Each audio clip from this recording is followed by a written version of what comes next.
এই মানুষটি হঠাৎ লক্ষ্য করলো জেলের মেঝেতে কিছু একটা আছে। সে ভালো করে তাকিয়ে দেখলো তিনটি পিঁপড়ে একসাথে একটি জামার সেট টেনে নিয়ে যাচ্ছে। হঠাৎ সেই জামা কয়েক হাজার গুণ বড় হয়ে গেল। হঠাৎ পিঁপড়াগুলো মেঝেতে কাউন্টডাউন শুরু করে দিল। মনে হচ্ছিল পিঁপড়াগুলো যেন তাকে কিছু বলতে চাচ্ছে।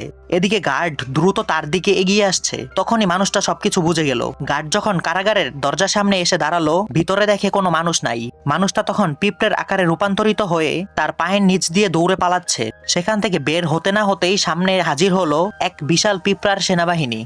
ঠিক তখনই একটি পিঁপড়ে হেলিকপ্টার এসে তার সামনে নামে তাকে বাঁচাতে। সবকিছু বুঝতে পেরে সে কোনো দ্বিধা না করে হেলিকপ্টারের পিঠে উঠে পড়ল। এই সময়ে জেলে তার পালানোর খবরে হুলস্থুল কাণ্ড শুরু হয়ে গেছে। সকল পুলিশ সদস্যকে তাকে ধরার জন্য পাঠানো হলো। হঠাৎ একটি মোটরসাইকেলের বাতাসে সে এক লাফে বাসে উঠে পড়ল। এভাবেই সে এক জায়গা থেকে আরেক জায়গায় পড়তে থাকে। হঠাৎ এক বাতাসে সে আকাশে উঠে যায় আর শেষে চোখ বন্ধ হয়ে